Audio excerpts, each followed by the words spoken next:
નમસ્કાર મિત્રો, ભાઈઓ અને બહેનો, આજે હું અહીં તમારી સામે કોઈ સામાન્ય ભાષણ આપવા નથી આવ્યો, પણ તમારી અંદર દબાયેલી એ સિંહ જેવી ગર્જનાને જગાડવા આવ્યો છું, જેને તમે પરિસ્થિતિઓ, નિષ્ફળતાઓ અને લોકોના ટોનાના ડરથી દબાવી દીધી છે.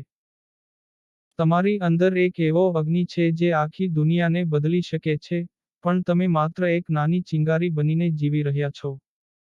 શા માટે? 1. તમે કોણ છો? તમારી અસલી ઓળખ શું છે? પણ ઇતિહાસ સાક્ષી છે કે જેમના પર દુનિયા હસી છે, તેઓએ જ ઇતિહાસ રચ્યો છે. જ્યારે રાઇટ બ્રધર્સે કહ્યું કે અમે હવામાં ઉડતું મશીન બનાવીશું, ત્યારે લોકો હસ્યા હતા. જ્યારે સ્ટીવ જોબ્સે આઈફોન બનાવવાની વાત કરી, ત્યારે લોકો હસ્યા હતા. લોકોનું કામ કહેવાનું છે. આજે જે લોકો તમારી મજાક ઉડાવે છે, કાલે સફળ થયા પછી એ જ લોકો લાઇનમાં ઊભા રહીને તમારી સાથે સેલ્ફી લેવા માટે તડપશે. એટલે લોકોના અભિપ્રાયને તમારું નસીબ ન બનવા દો. તમારી જાત પર ભરોસો રાખો. 5. સેલ્ફ બિલીફ આત્મવિશ્વાસની તાકાત. જો તમને તમારી જાત પર વિશ્વાસ નથી, તો ભગવાન પણ તમારી મદદ નહીં કરી શકે. દુનિયા તમારા પર વિશ્વાસ કરે કે ન કરે, તેનાથી કોઈ ફરક નથી પડતો. પણ જો તમે પોતે જ તમારા પરથી વિશ્વાસ ગુમાવી બેસો તો બધું જ બરબાદ થઈ જશે. દશરથ માંઝી નામનો એક સામાન્ય માણસ, જેની પાસે નહોતા પૈસા કે નહોતી કોઈ સત્તા. પણ તેની પાસે એક અતૂટ આત્મવિશ્વાસ હતો. જ્યારે તેની પત્ની પહાડ પરથી પડી જવાને કારણે સમયસર હોસ્પિટલ ન પહોંચી શકી અને મૃત્યુ પામી, ત્યારે તે માણસે સંકલ્પ કર્યો કે હું આ પહાડને તોડીને રસ્તો બનાવીશ. લોકોએ તેને પાગલ કહ્યો, પણ તે એકલો હથોડી અને છીણી લઈને મંડી પડ્યો. 22 વર્ષ સુધી તે પહાડ કાપતો રહ્યો અને અંતે 360 ફૂટ લાંબો રસ્તો બનાવી દીધો. જ્યારે દશરથ માંઝીને પૂછવામાં આવ્યું કે તમને આટલી પ્રેરણા ક્યાંથી મળી, ત્યારે તેમણે કહ્યું, ભગવાનના ભરોસે ના બેસો, શું ખબર ભગવાન આપણા ભરોસે બેઠો હોય. આ તાકાત છે આત્મવિશ્વાસની અને દ્રઢ સંકલ્પની. 6. સમયની અખૂટ કિંમત સમજો. સમય એ દુનિયાની સૌથી કિંમતી વસ્તુ છે. પૈસા ખોવાય તો પાછા મળી શકે છે, પણ વીતી ગયેલી એક સેકન્ડ પણ ક્યારેય પાછી નથી આવતી.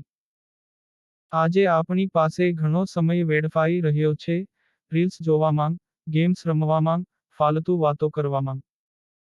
વિચારો, જો તમારી બેંકમાં રોજ 86,400 રૂપિયા જમા થતા હોય અને રાત્રે બચેલા પૈસા ગાયબ થઈ જતા હોય, તો તમે શું કરશો? તમે એક રૂપિયો વાપરી નાખશો ને? તો ભગવાન આપણને રોજ 86-40 સેકન્ડ આપે છે. તમે તેનો ઉપયોગ ક્યાં કરો છો? શું તમે તેને સાર્થક કરો છો કે પછી વેડફી નાખો છો? સમયનો સદુપયોગ કરો. આજનું કામ આજ જ કરો, કાલ પર ક્યારેય ન છોડો. કારણ કે, કાલ ક્યારેય આવતી નથી, જે છે તે આજ છે અને અત્યારે છે. 7. ક્યારેય હાર ન માનો. Never give up. મેદાનમાં હારેલો માણસ ફરીથી જીતી શકે છે, પણ મનથી હારેલો માણસ ક્યારેય જીતી શકતો નથી. તમારે મનથી મજબૂત બનવું પડશે. જીવનમાં ગમે તેવી થાપટો પડે, ગમે તેટલા આંચકા લાગે, પણ તમારે ફરીથી ઊભા થવાનું છે. એક નાની કીડીને જુઓ, તે જ્યારે અનાજનો દાણો લઈને દિવાલ પર ચડે છે, ત્યારે 100 વાર લપસે છે. પણ તેની મહેનત ક્યારેય નકામી નથી જતી. કોશિશ કરનારાઓની ક્યારેય હાર નથી થતી. તમારા જીવનનું એક જ લક્ષ્ય હોવું જોઈએ, શ્રેષ્ઠ બનવું. તમે જે પણ ક્ષેત્રમાં હો, પછી ભલે તમે ભણતા હો, નોકરી કરતા હો કે બિઝનેસ કરતા હો, ત્યાં તમારા જેવું કોઈ ન હોવું જોઈએ. એટલી હદે મહેનત કરો કે નસીબ પણ ઘૂંટ ટેકવી દે અને કહે કે, લે ભાઈ, આ તો તારો હક છે. 8. અંતિમ આહ્વાન, હવે જાગવાનો સમય છે. મિત્રો, આળસ છોડો, બહાના બનાવવાનું બંધ કરો. તમારી નિષ્ફળતા માટે બીજાને દોષ દેવાનું બંધ કરો. તમારી જિંદગીની જવાબદારી પોતે લો. જો તમે તમારી જિંદગી બદલવા માંગો છો, તો તેની શરૂઆત અરીસામાં દેખાતા માણસથી કરો, એટલે કે તમારા પોતાનાથી. ઉઠો, જાગો અને ધ્યેય પ્રાપ્તિ સુધી મંડ્યા રહો.